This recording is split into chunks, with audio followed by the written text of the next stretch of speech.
Elseworlds. Forget all you know about your favourite DC characters because Elseworlds is reinventing the wheel. Heroes and villains are taken out of the regular times and places to tell fresh stories, unhindered by continuity. But being alternate takes and one-off tales means the heroes are no longer protected by the plot armour they're so used to in the main universe. Some end in victory, some end in defeat, so ready yourselves for some unexpected twists and maybe some unexpected deaths. The focus of today's are DC's Trinity of Superman, Batman and Wonder Woman.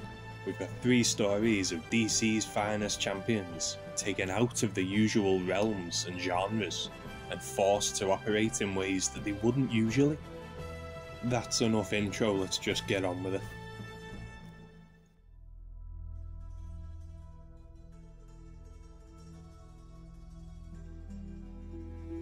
A dying planet, desperate parents sending the little boy to safety. This might look like the usual Superman story to you, but you'd be more foolish than the royal court jester to believe such lies. The child's ship lands harshly in a peasant's field who is discovered by 2 poor yet good-hearted farmers. Though the man, John, suspects witchcraft, his wife is happy to adopt this strange boy, and so in secrecy, they do, burying the strange star craft that he had arrived in. They named him Kal, and the boy was perfect, too perfect, immune to disease and more powerful than any mortal. Kal grew stronger by the day. John feared to be accused of sorcery, so he told the boy, "Never reveal what you can do, or they'd surely all burn." Years pass, and the farm prospers due to Kal's powers. But then one day, during a visit from Jamie, son of All, Kal's secret is let loose when he saves the boy from a raging bull. Impressed and willing to keep Kal's family secret, Jamie's father enlists Kal as a blacksmith apprentice, freeing the boy from the farm and giving him a chance to make his own way in the world. And so they travel to Kal's new home, Lexford. 2 seasons pass, and one day, the town is abuzz with news. Lady Lois Lane, daughter of the kingdom's murdered protector, is turning 16, and there shall be a fair and joust in honour of the event. Jamie claims Lord Luthor is holding the lady prisoner in his tower, and so on the day of her birthday, Jamie and Kal attend the fair. Lord Luthor rides in with his shiny head held high, making his superiority known as he parades himself through the villages. But not everyone is as impressed with Luthor as Luthor seems to be with himself, as the Lady Lane publicly announces her distaste for the man. Not that Sir Luthor giveth a crap. Now that she's 16, he wants a hand in marriage regardless of how she feels about it. The games begin, and it's clear that no mere commoner could ever defeat Luthor's men in competition. Except for one. Kal's opponent in battle goes down easy, leaving the crowd applauding and Luthor appalling. Lady Lois gifts Kal with a ribbon, and for the first time in his life, Kal is struck ill, but not by love, by the strange glowing stone around Lord Luthor's neck. The sickness passes quick as it had come, and Kal's reinvigorated in life. One autumn evening he's summoned by one of Lady Lane's handmaidens to meet his new love in secrecy. Lady Lois is terrified of Luthor, unable to escape him because with her father dead, Luthor's the supreme power in the land. Before heading their separate ways, the two steal a brief kiss in the woods. Meanwhile, Luthor seems to discover the buried starship at Kal's parents' farm. Surprisingly though, Luthor spares the farmers. He seems to believe their explanation that it come from the sky, the same way, apparently, the green gemstone around Luthor's neck did. It turns out whatever material this ship is made from, it's harder than anything anyone has ever seen in all the kingdom before, so Luthor decides to get a suit of armour made from it, and the blacksmith he chooses for this task is, of course, Kal. This is fortunate considering Kal's the only one who could forge such a thing, because no earthly flame could burn bright enough to work this. Only Kal's otherworldly powers could melt it down and fan the flame enough for the forge to work. Days pass and the arm is finally presented to Luthor, who declares himself the Man of Steel, now seemingly invincible. Luthor still holds a grudge for Kal's victory at the fair, and he doesn't even yet know of the budding romance between Kal and Lady Lane. Lois convinces Luthor to reward Kal's work, and this is where everything changes. As his reward for doing such a good job, Kal requests Lois's hand in marriage. She accepts immediately, and in such a public display, Luthor can't do anything about it but seethe. The two are quickly wed, and everything is perfect for about an hour. Lord Luthor attacks the party and claims Lois as his for the wedding night. Kal's obviously angry at this, but Luthor's strange medallion gem again weakens Kal too much for him to fight back. That night, with Kal still delirious with fever, Lady Lois refuses to let Lord Luthor have his way, and Luthor loses it. As soon as he's feeling better, Kal unleashes his fury on the Lord's riders, desperate to go and rescue his new bride. But he's too late. Devastation quickly gives way to determination. Kal grabs his sword, swearing that Baron Luthor will pay. Kal has spent his life a man of peace, but now was the time for action. A sentiment the townsfolk share, having grown to accept Kal as their champion through his great smithing, his showing at the fair, and his all-round being a good man. Even now in his darkest hour, Kal doesn't want the people getting hurt. He tries to send them home, but the Lord's men only see a budding revolution, letting loose their arrows. A grave mistake. Kal is unstoppable. The superpowered paladin rips the gate from the fortress and storms Baron Luthor's castle, unhindered by bolt or blade. The only thing that gives Kal pause is a shower of molten metal, and even that fails to stop this heartbroken hero. Lord Luthor finally shows his face, encased in the otherworldly armour. The battle to return justice to the land begins. Luthor finally figures out why Kal takes his best hits, yet grows weak in the presence of his gemstone. The Starborn stone in his medallion. Confident he has found Kal's Achilles heel, Lord Luthor impales our hero's heart. But the bald Baron had made one fatal mistake. Not all the steel from Kal's starship had been used to forge the armour. A sliver had been crafted into the instrument of Luthor's defeat. Both hero and villain die together. The ending of the tale is told by an aged Jamie, son of Old, to a young man named Merlin. He tells of Lexford being freed from tyranny with the death of the Baron, of Kal being laid to rest in the lake beside Lady Lois, and his mighty sword being embedded in stone until the next hero of the land can make good use of it. I thought this one was boss. I think knights are cool as hell anyway, so I'm a bit biased, but the idea of medieval superheroes is awesome to me. I think it's a time period that proper suits heroics, as these noble warriors are patrolling the land, performing these chivalrous acts to those in need. The calmness of the early book made you see Kal as this gentle giant who'd rather speak to an enemy than hurt them. And compared to the rest of the characters, he was literally a giant as well, wasn't he? Everyone was dead malnourished and then he was huge. Anyway, character-wise, I think it was very well written. Even though Kal had all this power the whole time, he only used them when he had no choice.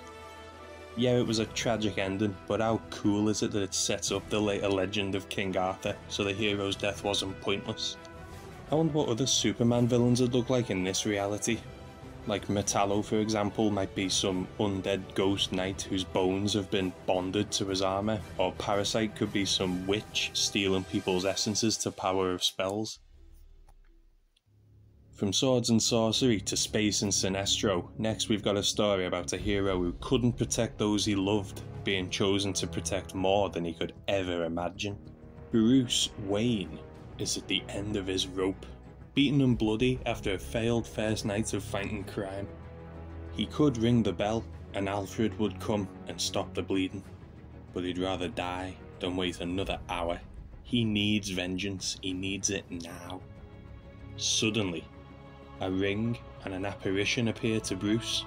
It claims he's been chosen and leads him outside where an alien shuttle has crashed on Bruce's estate. The dying alien hands Bruce a power ring, announcing him as his successor to the role of Green Lantern, Emerald Guardian of Space, Intergalactic Soldiers of Justice. Bruce buries the alien and takes the oath, promising not only the dead extraterrestrial, but also his father. Now he has this power, no one else will ever live in fear because of some punk with a gun.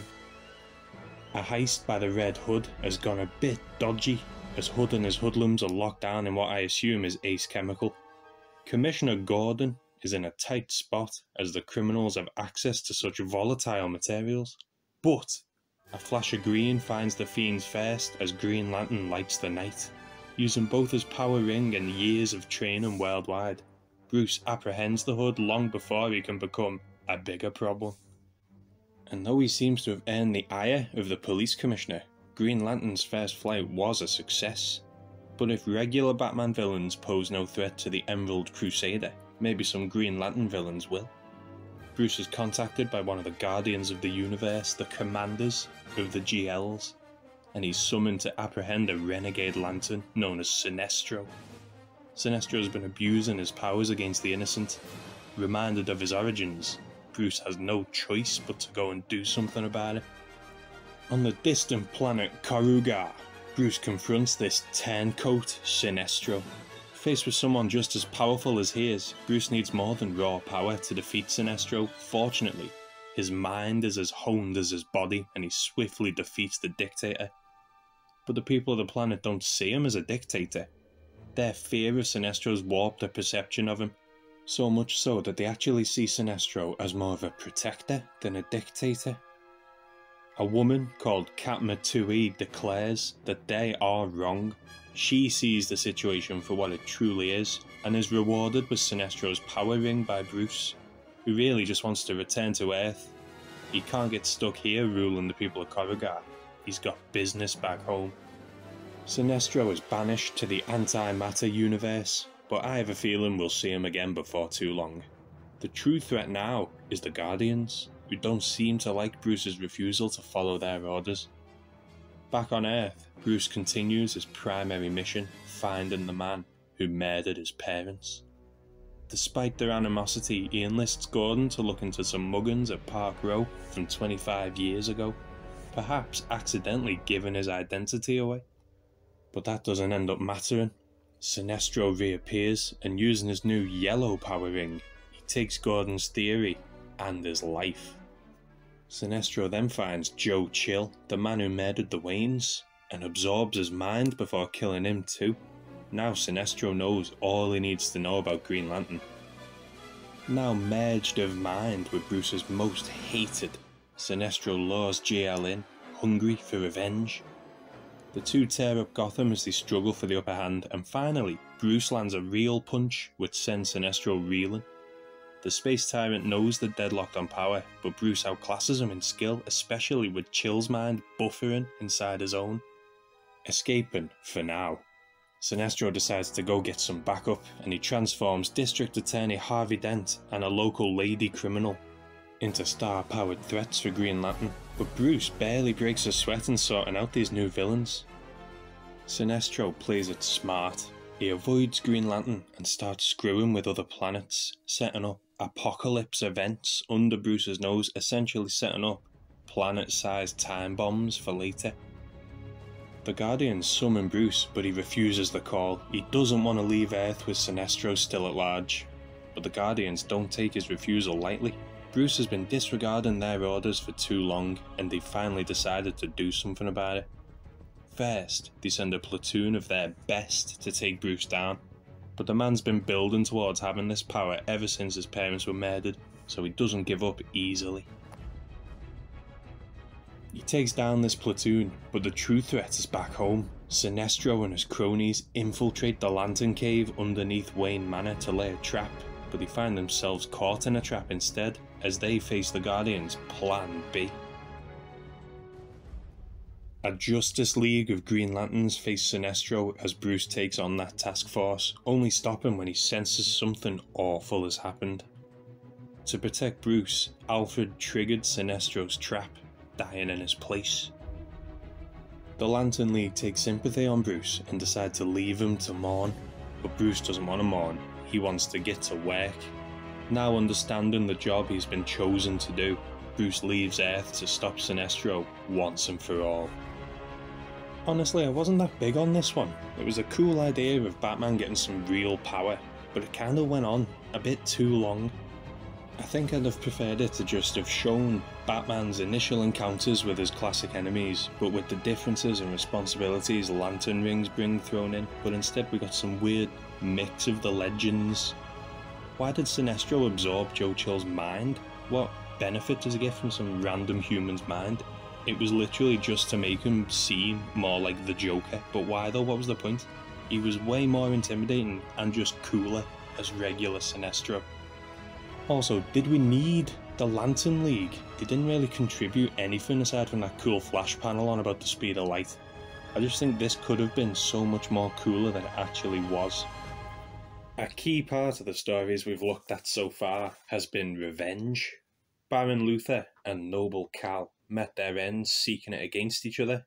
Green Lantern Wayne's quest for vengeance led Gotham to near ruin. Our final story is not about revenge. It's a story of the struggle to find justice in a lawless land. Our final tale is a heroic hoedown worth its weight in gold. This is the Justice Riders. The watering hole town of Paradise on its own is nothing special. It's the people who live there that make it special. People like Sheriff Diana Prince, and tonight, people like Felix Faust. Faust has accrued quite the bounty on his head. Wanted all over the state, it's finally looking like that bad hombre is gonna get what he deserves. But looks can be deceiving.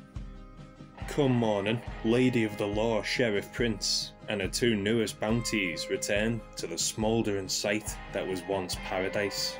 With bigger fish to fry, Prince lets the outlaws loose with just a warning, looking to find out what in tarnation happened to her town. Deputy Oberon whispers a final warning to his friend before he too passes, and Sheriff Prince hangs up her badge. She believes that she's failed the town of Paradise, but she refuses to fail in bringing Faust to justice, which is a task she can't do alone. Enter the fastest guns in the West. Kid Flash, a gun for hire gifted with more speed than a quarter horse spooked by a rattlesnake, is recruited into Prince's riding party. As a stranger enters the saloon offering a hand himself, this suspected swindler introduces himself as Booster Gold, but he's quick to quit as Prince and Kid Flash make a fool of him. The duo hit the trail toward the next name on Diana's list, an old friend known as Qatar Johnson, who doesn't take much convincing. Boasting he doesn't even need a horse to keep up with them, Johnson dons his gear. The Hawkman lives. We briefly leave the company of these gunslinging supers to see Booster Gold again. He's on the lookout for a new gun that can help him keep up with Flash the Kid, and the perplexing proprietor of Beetle's Machines and Weapons is happy to use a strange science to help. Before regrouping with the Wonder Riders, we take a peek at what the villain of the piece has been up to, finding Felix Faust getting chewed out by a man called Maxwell Lord. He reveals it was him and not Faust who obliterated Paradise. It seems Lord is tired of human error getting in the way of what he wants, and so he's created his own band of bandits to do his bidding. Diana informs her new mercenary band of Faust and his boss Lord just in time for Lord's outlaws to arrive, and they don't wait till sundown to start a showdown. Lord's lads are revealed to be automatons, pinning down the Wonder Posse until Booster Gold saves the hides. He and his new friend Beetle inform the crew of who Maxwell Lord is, a real Baron with an eye for the future and a heart of sin. Beetle tells them of Lord's own town, El Dorado, where they can find the machine smith madman, and Diana and the new deputies ride at sunrise. Another new problem shows its ugly face as Guy Gardner, a legendary Pinkerton agent, arrives in town, hot on the trail of Wallace West, Kid Flash, for the supposed murder of Marshal Barry Allen. Fortunately for Diana, another ally makes himself known first, a strange, sickly looking man known as John Jones. Lord knows that the posse is coming for him, but he's been preparing. He claims that something special he's had shipped in from the Far East will protect them from these cowboy crusaders. Diana and crew find another devastated town as they begin to close up on El Dorado. John Jones vaguely warns the rest of the dangers that they're going to face when they arrive, but even he doesn't know the extent of the trouble that they're riding into. And I'm not just talking about Lord and Faust, because Guy Gardner has already tracked them down. Finally, they arrive at El Dorado, this smoke-spewing industrial hellhole riddled with rootin'-tootin' robots loyal to Lord. But the bravest guns in the West ain't no yellow bellies, calling the villains out to write their names on their tombstones. Manhunter Gardner makes his move too, catching Booster and Beetle off guard in the shadows. Diana, Wallace, John and John ready themselves for a showdown. Finally, Diana finds Faust and his boss. Lord reveals that he burned Diana's home down just because it was in his way, but the madman has greater ambitions still. He wants to replace humanity with his machines so he doesn't have to share his wealth and so that people can't disappoint him anymore. Maxwell alludes to some strange benefactor that gave him all this technology and all the resources for his clockwork craziness, but he won't spill all the beans. The time for talk is over. It's high noon.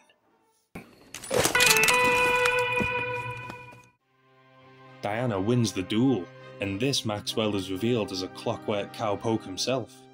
The town erupts into gunfire, the Justice Riders versus these bionic banditos, and Guy Gardner is convinced to let Booster and Beetle help by appealing to his ego. Two of the riders almost face the Reaper as the odds overwhelm them. Hawkman and Kid Flash taste lead. Suddenly, all goes quiet on the Western Front.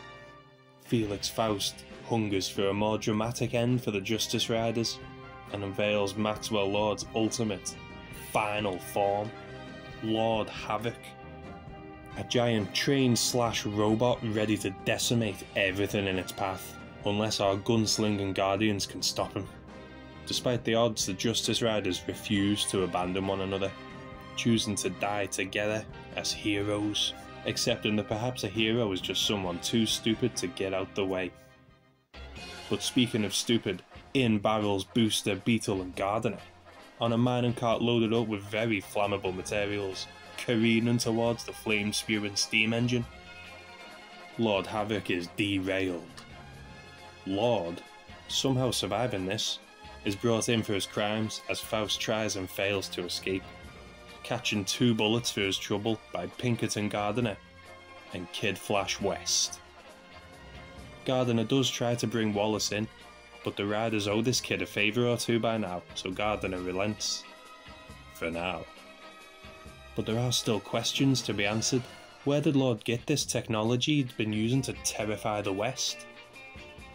John Jones reveals the otherworldly nature of Lord's machines, a dominating visitor from the stars. With the mystery solved and the day saved, the Justice Riders go their separate ways. Perhaps a little bit too early, as Felix Faust somehow survives, slinking off to die another day. Their adventure at an end, Beetle goes on to tell this story of the Wild West's weirdest warriors, ensuring they ride together forever as legends. This one was fantastic the whole way through. I can't name a single thing I didn't like. The references to Justice League International were on point. Some of my favourite characters got used like Beetle, Wally and Martian Manhunter. The plot was well paced. I really liked the recruitment portion, showing what each member of the Riders can do. I'd love more of this world. Do you have a favourite alternate universe interpretation of a superhero? Let me know about it if you do. I'm a fan of the original Spider-Man Noir and Batman Beyond. I'll probably have stuff to say about those two before long, and I hope you've enjoyed these stories.